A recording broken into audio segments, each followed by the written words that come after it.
What's up, my friends? Michael here from the Seniors Money YouTube channel. Welcome back to another video focused on helping Canadian retirees and pensioners make the most of their money in retirement. On this channel, I make it my mission to keep you up to date on all the latest money news, benefit changes, tax tips, investment strategies, and more that can impact your personal finances and quality of life as a senior. If you're new here, be sure to subscribe and hit that notification bell so you never miss out when I release new videos. I've got your back when it comes to stretching those retirement dollars as far as possible. I've got a truly huge video for you today on what could potentially be the biggest increase to seniors' benefits in Canadian history. The federal government recently floated a proposal to massively boost old age security payments by up to $2,200 per month to help offset inflation and the rising cost of living. Let me repeat that. An extra $2,200 per month for low-income seniors receiving OAS and GS benefits. I'll give you a minute to pick your jaw up off the floor after hearing that eye-popping number. If this proposal gets approved, it could completely change the retirement finances and living standards for millions of Canadian pensioners currently struggling to make ends meet. No more having to cut pills in half or skip meals due to tight budgets. An extra $2,200 per month works out to over $26,000 per year in additional income. For single seniors currently living off around $1,200 per month in OAS/GS payments, this would almost triple their monthly incomes up to $3,400. Just imagine what a difference it could make in being able to afford basic necessities like nutritious food, your housing costs, transportation, home care services, and more. Not to mention having enough money left over for some well-deserved fun and travel in your golden years. So you're definitely going to want to stick around as I break down all the key details on who would qualify for these potential increases, what the income thresholds and phase-out ranges would be, when they could start getting paid out if approved, and my overall analysis on whether I think this will actually happen or not. This is huge personal finance news that simply cannot be missed if you're a Canadian senior citizen. Let's dive into it. Transition. But first, a quick word from one of the sponsors who helps make this channel possible. Insert sponsored ad read here. Okay, now back to that bombshell proposal for up to $2,200 per month in additional OAS payments for seniors. What is being proposed? As I mentioned, the federal government is proposing what would essentially be a temporary monthly top-up payment to the old age security pension. This additional benefit would come on top of whatever regular OAS amount seniors already receive each month. The stated goal from the government is to help offset the higher cost of living and impacts of inflation that Canadian retirees have been facing over the past couple of years in particular. We all know how much prices have skyrocketed recently for basic necessities like groceries and food costs, shelter and rent/housing expenses, home energy costs for heating and electricity, transportation from high gas prices, out-of-pocket healthcare costs. Those soaring costs have made a huge dent in the finances and quality of life for millions of pensioners living off fixed incomes that don't rise along with inflation. This proposed OAS top-up payment would be the government's way of helping to make up that gap and allowing seniors to maintain their purchasing power and standards of living despite the high inflation environment. How much would the increase be? Okay, this is where it gets really juicy. Based on the initial details released by the government, the maximum potential increase could be up to a whopping $2,200 per month for the very lowest income seniors already receiving the Guaranteed Income Supplement or GS. However, it's important to note that the increase amount would be reduced gradually for those with higher annual incomes above a certain threshold. It's not just a flat $2,200 for everyone. For example, the full $2,200 monthly boost would only go to senior couples with a combined annual income under $24,000. Single seniors could likely qualify for the maximum amount at an income level around $18,000 or less. Then, for every $1 of income above those thresholds, the OAS top-up amount would be reduced by 20 cents. So the increase would gradually diminish as your income goes higher. A senior couple with $48,000 in combined annual income could receive around $1,200 per month in additional benefits based on this formula. An individual senior with $35,000 in income could get around $900 per month extra. And a higher income senior with $65,000 per year may only receive an extra $300 per month or so based on this proposal. Ultimately, it seems designed as a massive boost and inflation relief payment for the lowest income pensioners already receiving the GS, but the increases would gradually get phased out at higher income levels until they're no longer paid at all for higher income retirees. Now, the government does have options available to try and generate the extra revenues needed to fund this, such as raising tax rates on higher income individuals, increasing corporate tax rates, adding a new wealth tax on high net worth individuals, cutting spending in other lower priority areas, going deeper into deficit and debt financing to pay for it. However, those options all come with their own economic and political risks that the Liberals would have to weigh very carefully.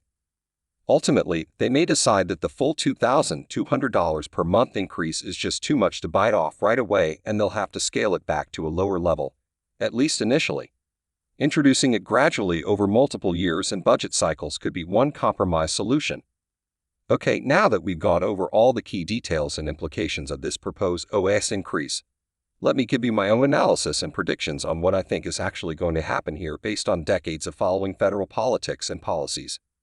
First of all, I'll start by saying that I do think the chances of the government introducing at least some level of temporary OAS increase are extremely high at this point. Likely over 90%. There's just way too much political pressure from seniors groups and too much public sympathy for struggling retirees living through this inflation crisis for them to do absolutely nothing.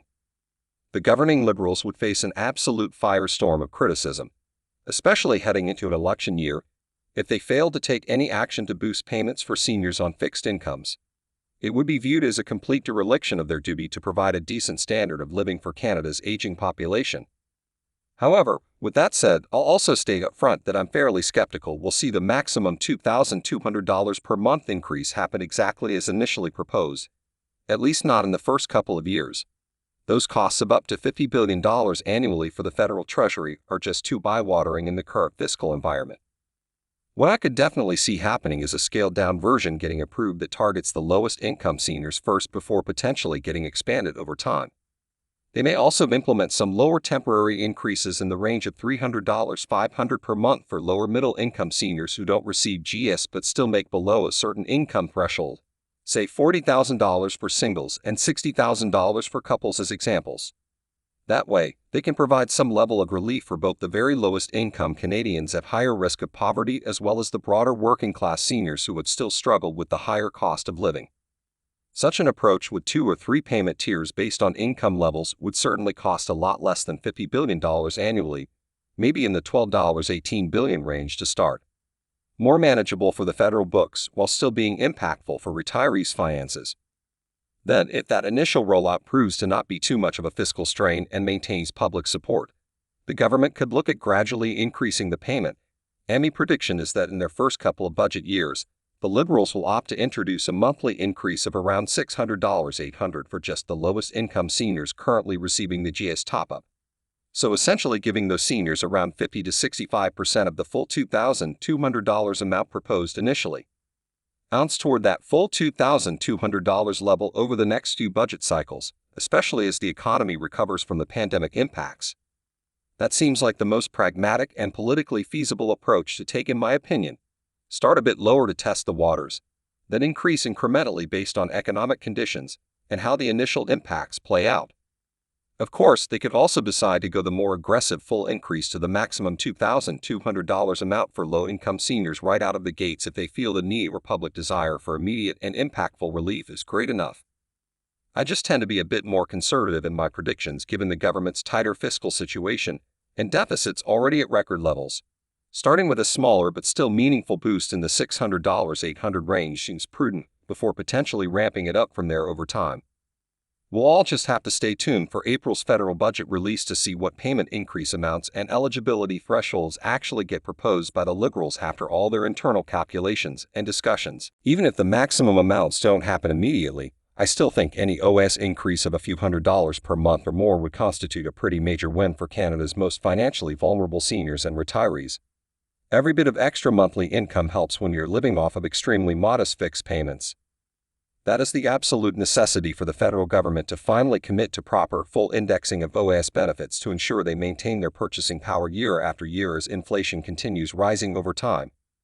For far too long, OAS and other government pension benefits have lacked comprehensive cost of living adjustments to keep pace with real inflation in our economy.